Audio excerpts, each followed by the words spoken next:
And we ended last Sunday school talking about the fact that we need to vote, and many of you had questions saying, I don't know which lie to believe or not to believe. You understand what I'm saying? And so I want to give you some information about that, and we'll go into it a little further. But this is from the Palmetto Family 226 Candidate Survey, and it's a survey about the three main governor candidates for the Republican Party. It's got a checklist of what they believe or don't believe in or how they'll campaign. And what we basically see is there's one real negative that comes up, and you'll want to look at this. Now, maybe if you want copies, we can get more of these, but you may want to look at it, but it gives you the basic beliefs, all right?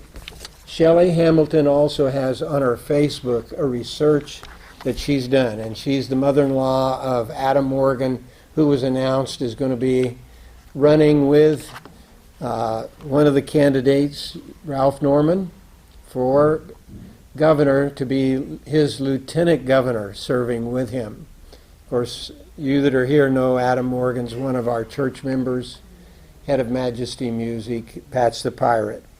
And so that is something that you want to consider as well, but also the Attorney General candidates, it has their information as well for the state. I have contacted Everett for Headley for his electables that he posts online.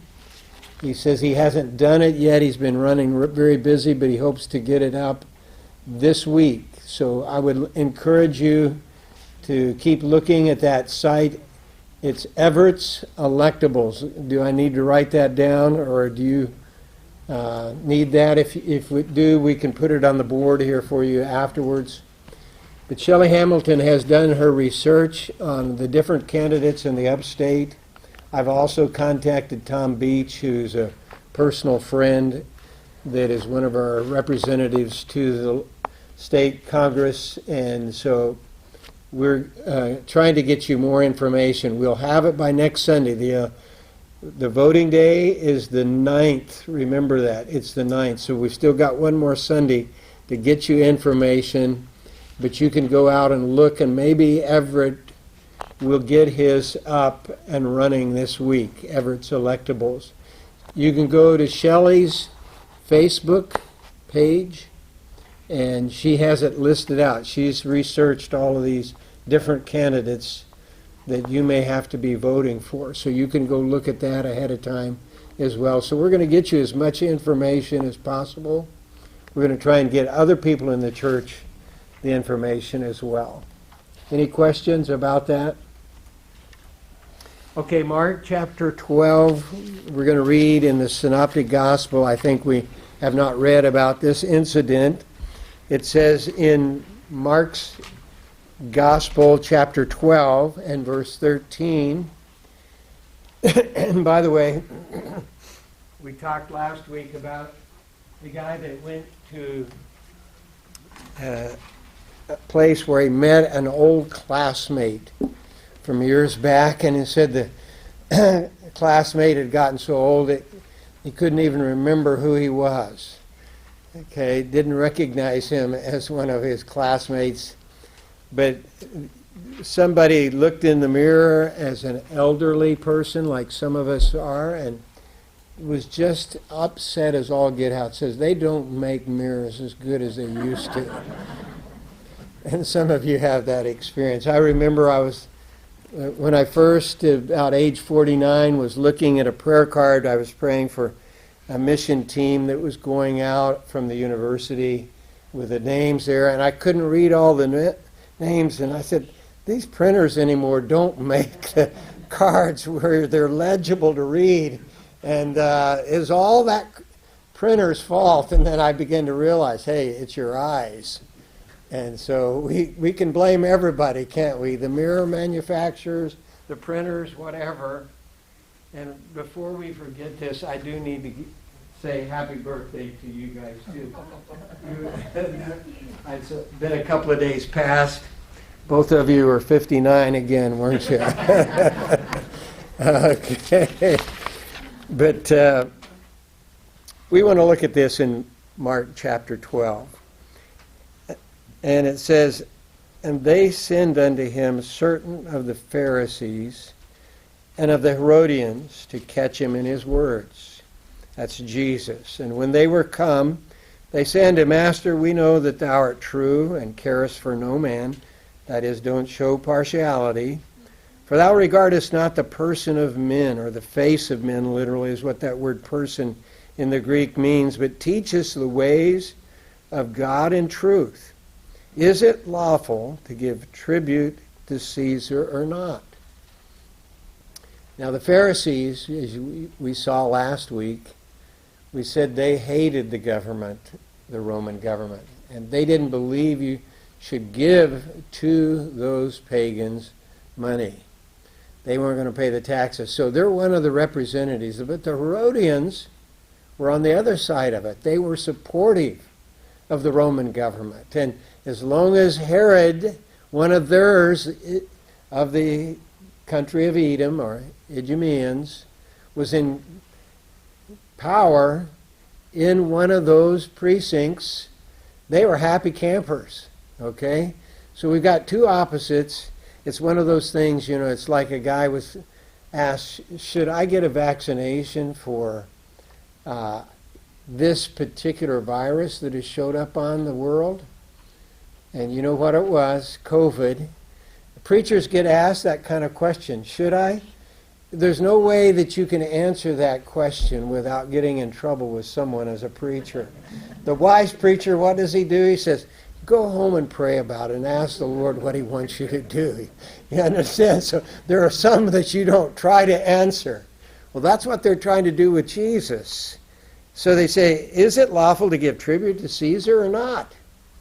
Shall we give or shall we not give? But he, knowing their hypocrisy, said unto them, why tempt ye me? Bring me a penny or a denarius. And then he says, that I may see it. And he didn't have one, but they did. And he said,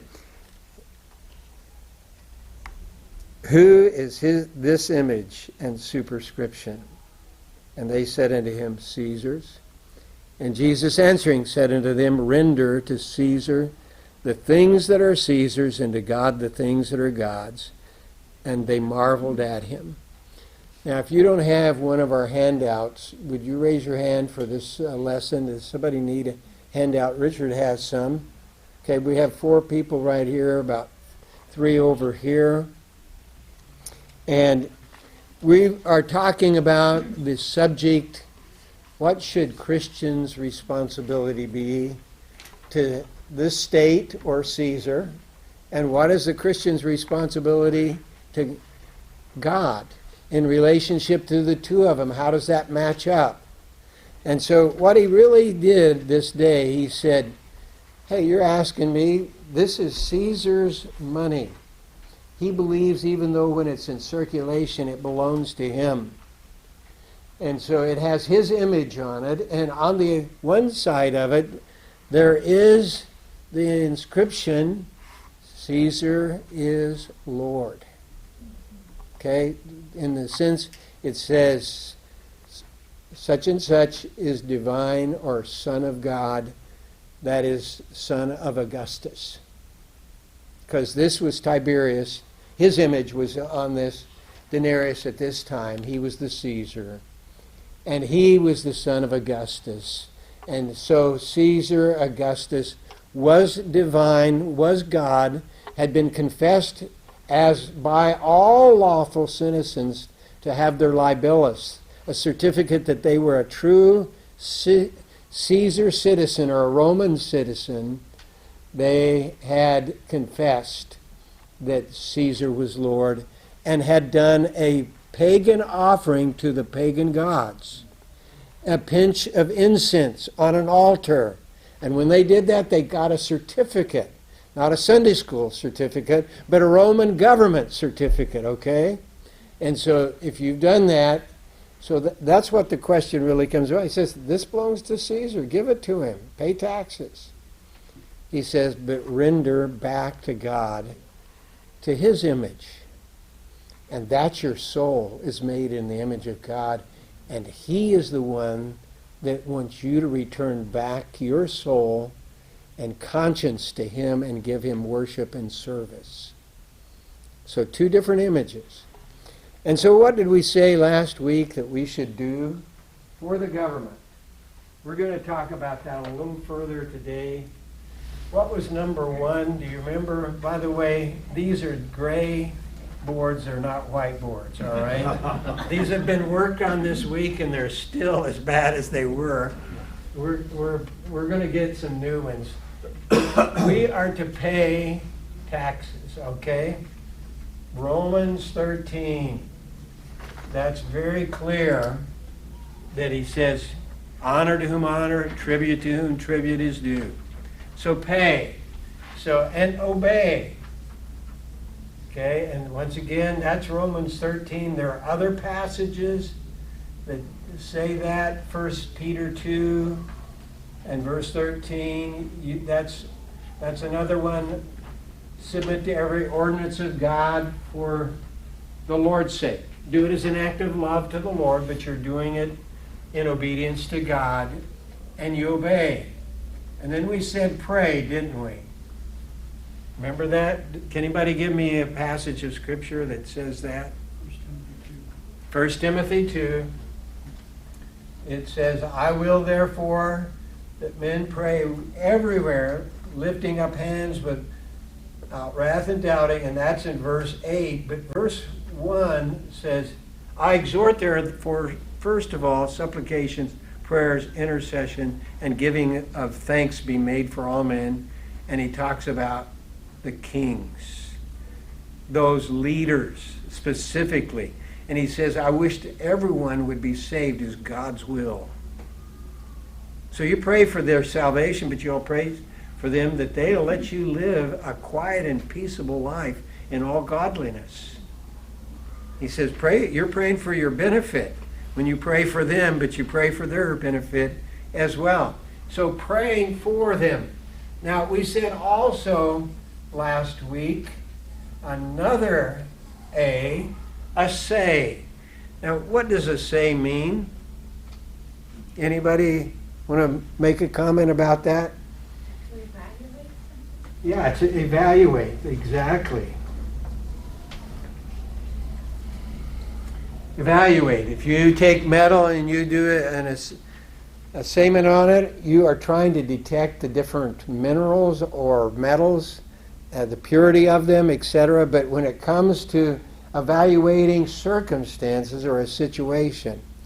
Now, where do we do this in the Bible? Do you see any place in the Bible where somebody evaluated a political situation or a political leader and said, this is not a good one for us?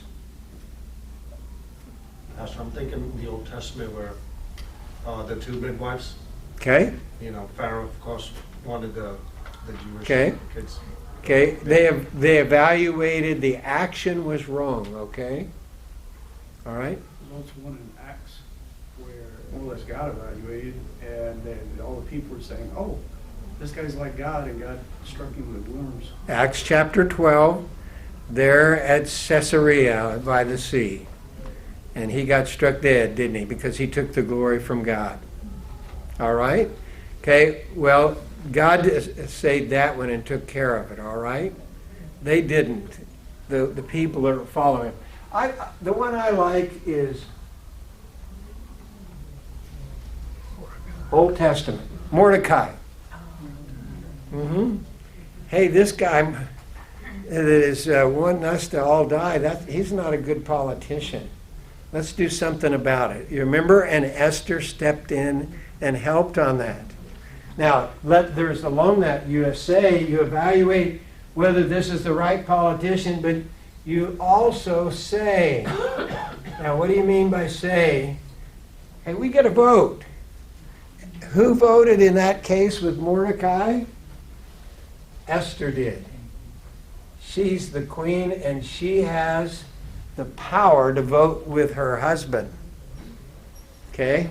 Now, most countries, like where John is, do you get a vote? No, if it is a communist country, and they do have a vote, the communists always win. You understand that? And so that's exactly what we're talking about. But in America, people complain and complain about politicians and said this person's not following the Constitution. Well, vote. Because you realize this last election of president's campaign, when that vote was taken, 50% of the Christians in America said they weren't going to vote for that election. Do you realize in primaries like we're having June the 9th, less than 10% vote in primaries? Less than 10% of the registered voters, not just Christians. Do you realize a minority will control who gets in the primaries? You catch that? We Christians have a grand opportunity to determine who the Republican or independent candidates are going to be. We just got to show up and vote. And so Esther did. She showed up. And she showed up and voted for the benefit of a large people. A lot of people say, well, things are so bad and I don't agree with any of them. I don't like their personalities. Well, one preacher said this last election, he said, I don't like either of the personalities of the two candidates for presidents either. You remember who they were? And I would almost say, I don't always appreciate Trump's personality either. Do you? Most of the women love his humility in this country. All right? Do you catch what I'm saying? They just would love to have a husband like him, wouldn't you? Oh, yes. But, folks, we don't vote personality. Do you catch that? I want to come back to that. We are going to vote for platform or policy. What is the policy that this person stands for? That's why we get this kind of information. What do they believe in? One of them believes, I'll just put it right down here, the question, are you in favor of legalizing online sports betting in South Carolina? One of the three, Ram Reddy, says yes, he believes we should have that. Well, to me, immediately, that's a policy issue about biblical principle. You catch? So I'm not going to vote for that guy. All right? But you're looking where we're looking? We don't vote for personality. You know, somebody's looking for a Messiah, not a president. I've got a Messiah.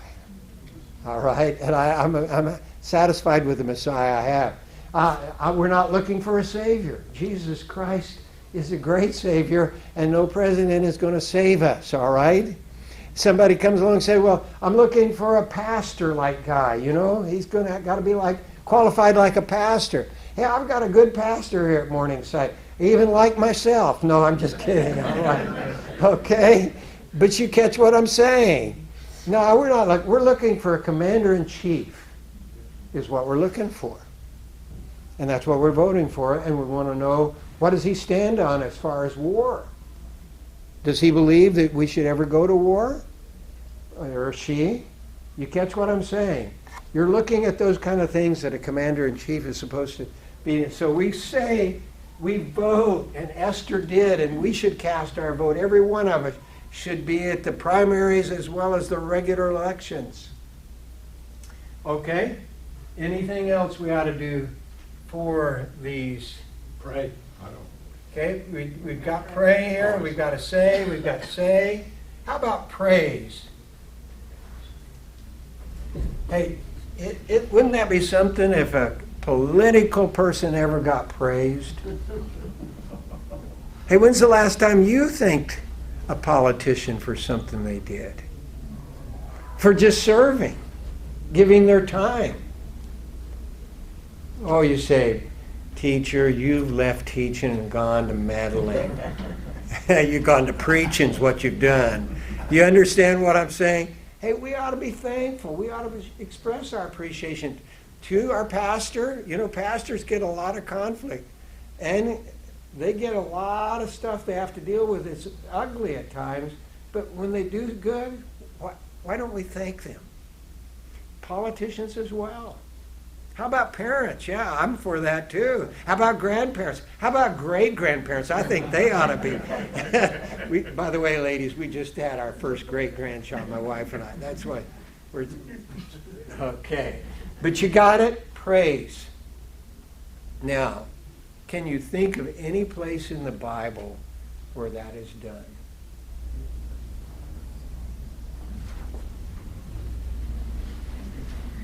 I know. Say, yeah, you cheated.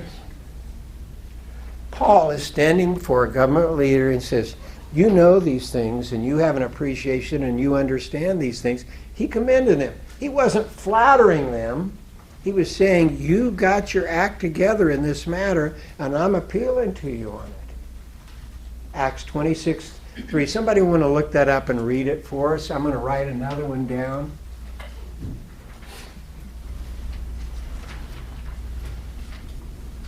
Somebody got it? Especially because I know thee to be expert in all customs and questions which are among the Jews. Wherefore I beseech thee to hear patiently. Okay. That was Paul commending the government leader that he's standing before. All right. Now, sway. Isn't this great? It all rhymes. You'll be able to remember this forever. Sway. What do we mean by sway? Well, influence or persuade. Okay?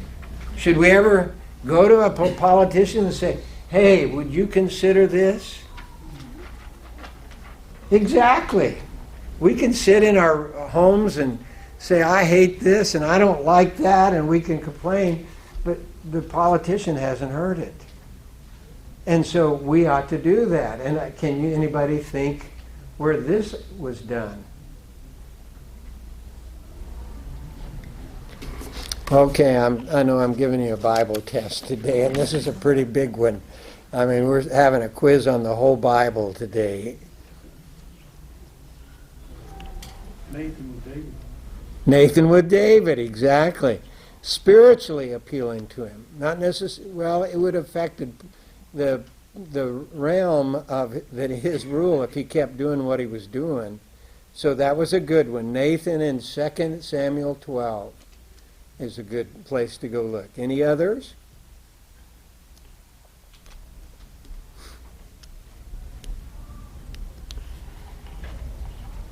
Well, you can look in through the book of Acts, in Acts 24, 25, 26. Once again, Paul in his process. He appealed to Caesar. I should go to Caesar's court. Told him, he says, you're not giving me a fair deal. I'm appealing to Caesar's court. Okay? That's a generic one. And then there's another one.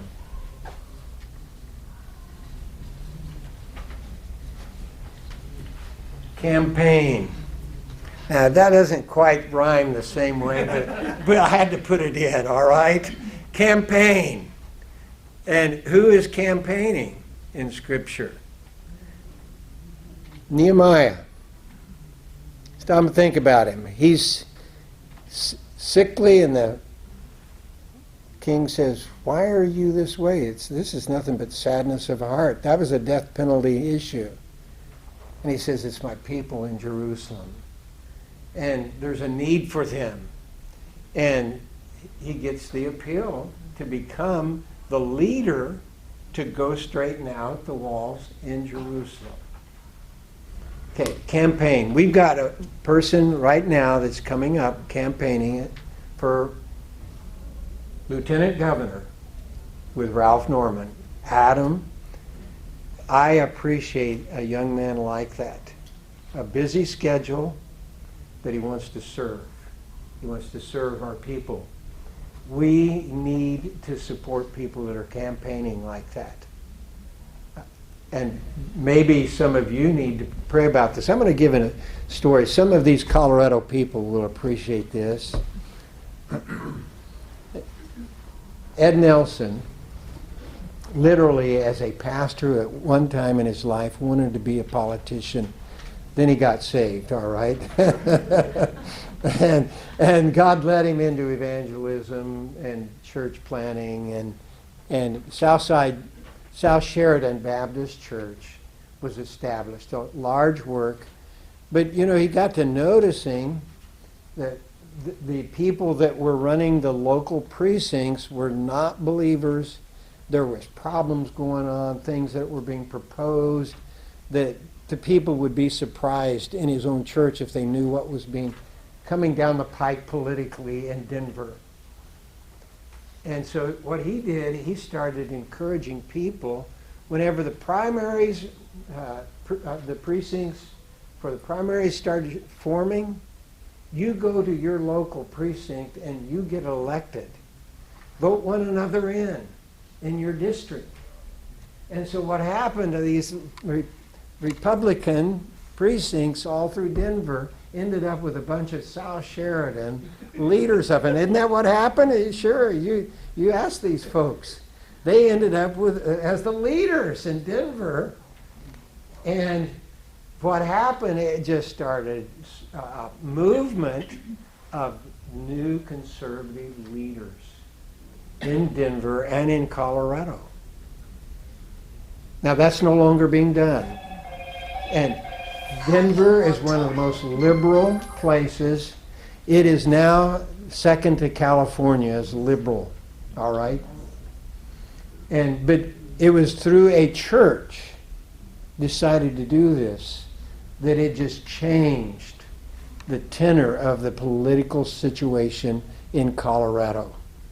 The Western Slope people, where my wife and I come from, you hear them complaining all the time about the fact the Boulder Confederation and all of that liberal section around Denver is running that state into the ground politically. Okay? Now, I'm going to conclude with some things on your sheet. Unless anybody have any questions, this is our responsibility to government. Whenever Thomas Jefferson answered the Danbury Baptist Association out of Connecticut, he talked about a separation of church and state. And the Danbury Baptists were not concerned so much about what the Constitution, they thought, said in the First Amendment that came about and all of that. They were concerned that the present government in 1801 thought that they were the ones that were giving them as Baptist minority in Connecticut the right to have freedom of choice of religion. Is that a problem? If the government is giving you that right? Take it away. Yeah. Their belief was that God gave them that right. It wasn't for the political arena to supersede God, because God gave them that freedom, not the government. Now keep that in mind. That's what they were really wound up about. It wasn't just about, well, get it right so that you give us the rights we need. He said, we don't want you to even think you're giving us this right. Separation of the state completely from the church. God gave us six, because we're going to render to God what is God's. And our rendering obedience to you giving us the right, that's not your right to give it to us. You catch what I'm saying? All right, so in these last two, the Zealots, one of the disciples of Jesus was Simon the Zealot. You remember that? What was his belief? Zealots followed a church, but no state philosophy. They believed that God was the only rightful king of Israel and that paying taxes to Caesar was a form of idolatry. They forgot that God established government to restrain violence and murder, as seen in Genesis 6 and 9. No civil government equals anarchy. Do you realize that? If you don't have government, you don't have anybody to protect your property, your life, or anything. You have no appeal. Somebody comes in and kills your The rest of your family? Who are you going to appeal to? Well, you say, I've watched enough Westerns, and I know that a gunslinger can be hired, all right? Folks, that's Hollywood, all right? Okay? But that's not real world. So the issue is, no civil government equals anarchy, and every man doing that which is right in his own eyes. And what was that like in the book of Judges? And so the riots and looting in recent years are a small foretaste of what no government restraining people would be like. Places where they didn't restrain the rioters, they didn't bring ICE in or whatever was necessary to shut it down. We've seen that happen in our country. Simon the Zealot became one of the 12 disciples of Christ. Can you fathom how his view of church and state must have changed? Think about that. I've been thinking about the disciples. We have Matthew, the tax collector, in that group. And then we have over here a guy that says, hey, he doesn't believe you should pay taxes, Simon the Zealot. Have you ever thought about the combination in this? Yes. And yet all of them got it right, hopefully, because Jesus said, render back what belongs to Caesar, and render back to what God has given you, your image of Him, your conscience to Him. So the disciples of Christ accepted the delegated authority of the state from God, the ultimate authority. Christ and later Paul and Peter taught them to give taxes, tribute, fear, honor to civil authorities who are paid to protect the good and punish the evil in society. But in this New Testament church era, civil government was never authorized to establish a state religion. Congress shall make no law concerning the establishment of a religion. First Amendment. Or compel the religious conscience of man to a particular religion or belief. Only God has the right to expect, urge, and convict and invite man in matters of faith and practice. God holds accountable every soul who bears God's image, and every individual will be held accountable to God for how he worships and serves his Creator. Should the disciples of Christ influence the state? Most definitely, by being salt and light to the world, evangelists to the lost, prayer warriors to lost leaders and laymen, entreaters to Caesar, candidates for political office, and voters where permitted. Remember Adam and Alan Morgan in our church. Athim Kote in India is trying to teach Indians, young people, to become involved in their political government so they can get some protection as Christians. Right now, our missionary Athim Kote, who's national Indian, he's doing everything he can to develop bureaucrats, he calls them. Now that sometimes seems bad or have a bad nuance in our society, but he keeps saying, we got to get young people in India bureaucrats. And that's what he's driving, and he's getting them that direction. And Ed Nelson is an example as a pastor, and Bob Taylor, who is our former church member, is a great example of being involved with the right influence. We better quit. We better quit. Okay, come back next time, and we'll start into another category. Unless anybody has a question, you can come afterwards. You want to look at this. Shelley's Facebook. Okay, you got information. We'll bring back, hopefully, Everett's electables next week, so you'll get more information on voting. All right? You're dismissed.